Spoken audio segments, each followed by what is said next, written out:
प्यारे देशवासियों, आज मैं जिस विषय पर चर्चा करने जा रहा हूँ, एक महत्वपूर्ण विषय है।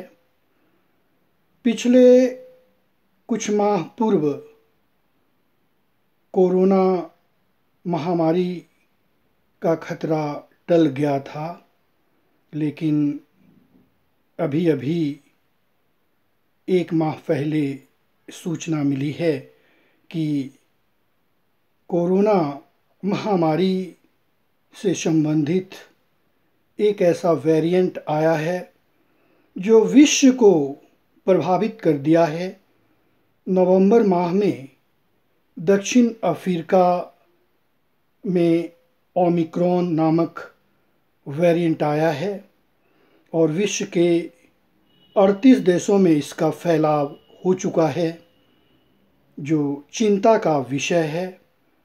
रविवार तक भारतवर्ष में 17 व्यक्ति ओमिक्रॉन नामक वेरिएंट से प्रभावित हुए हैं, जिसमें जयपुर में 9 लोग प्रभावित हुए हैं, महाराष्ट्र में 7 लोग प्रभावित हुए हैं और दिल्ली में 1 लोग प्रभावित हुए हैं।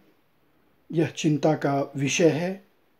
देखा जा रहा है कि लोग निडर होकर घूम रहे हैं, मास्क का प्रयोग नहीं कर रहे हैं, सोशल डिस्टेंसिंग का प्रयोग नहीं कर रहे हैं और सैनिटाइज़र का प्रयोग नहीं कर रहे हैं, जिससे भारत में भी आशंका है कि इसकी गति तेज़ हो सकती है।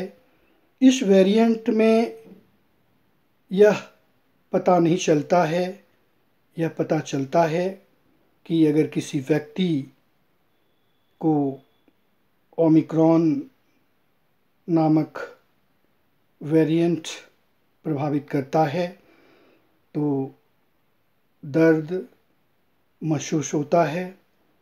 जैसा कि एक डॉक्टर जब प्रभावित हुआ तो अपने आप को घर में ही रखकर इलाज किया, लेकिन जब स्थिति गंभीर होने लगी तो वो डॉक्टर अस्पताल में जाकर इसका इलाज करवा रहा है।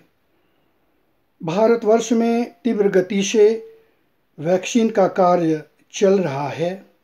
अभी तक 127 करोड़ व्यक्तियों को टीका लग चुका है। ऐसा भी बताया जा रहा है कि एक दिन में 1 करोड़ से ज़्यादा व्यक्तियों को टीका लगता है और अभी तक 6 ऐसा दिन आया है जिसमें 1 करोड़ से ज़्यादा व्यक्तियों को टीका लगा है।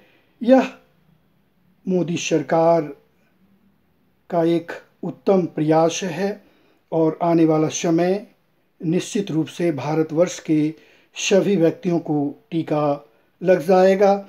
लेकिन अभी भी ऐसे कुछ लोग हैं जो टीका नहीं लगवाए हैं और अगर ऐसा करेंगे तो वो स्वयं प्रभावित होंगे।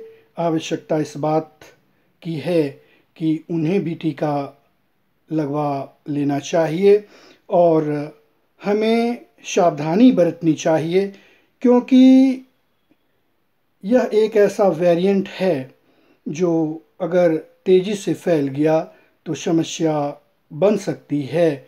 इसे समझने की आवश्यकता है। जैसा कि बताया जा रहा है कि उत्तर प्रदेश में एक डॉक्टर ने अपने परिवार की हत्या कर दी और स्वयं लापता है। यह दर्शाता है कि उन्हें मानसिक परेशानी है। हमें सबसे पहले अपने आप को मजबूत करना होगा, तभी हम अपने आप को बचा सकते हैं, क्योंकि समस्याएं तो पल पल आती है, इसका सामना करना पड़ेगा। लोगों को डराने की आवश्यकता नहीं है और जो होना होता है उसे कोई टाल नहीं सकता है।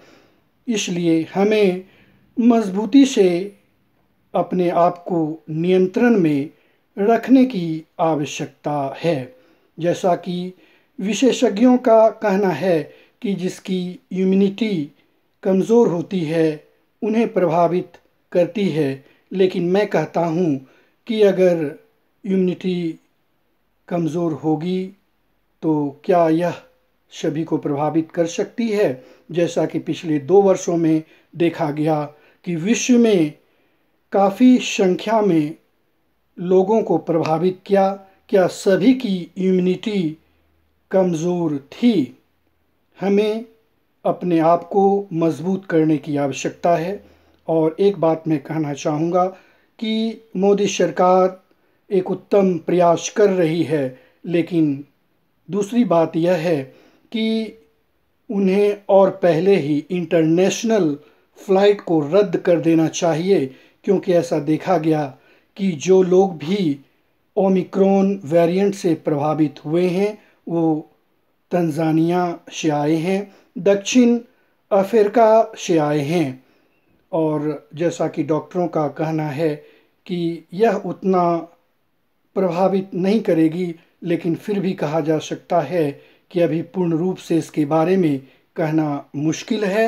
मैं सभी भारतीयों से कहना चाहूँगा कि अपने आप को नियंत्रित करें, मजबूत करें, मास्क लगाएं, सोशल डिस्टेंसिंग का पालन करें और समय समय पर सैनिटाइज़र का प्रयोग करें। लेकिन वो ऐसा नहीं करते हैं और जब स्थिति गंभीर हो जाती है तो यहाँ के लोग पैनिक हो जाते हैं, भागते हैं, परेशान हो जाते हैं। अभी से ही हमें सावधानी बरतने की आवश्यकता है और सरकार को भी अभी से ही इस तरह का इंतज़ाम करना होगा जिससे भविष्य में कोई परेशानी नहीं होगी। इस तरह से देखा जाए तो ओमिक्रॉन वेरिएंट धीरे धीरे बढ़ रहा है और 38 देशों में इसका फैलाव हो चुका है। सावधानी बरतने की आवश्यकता है। धन्यवाद।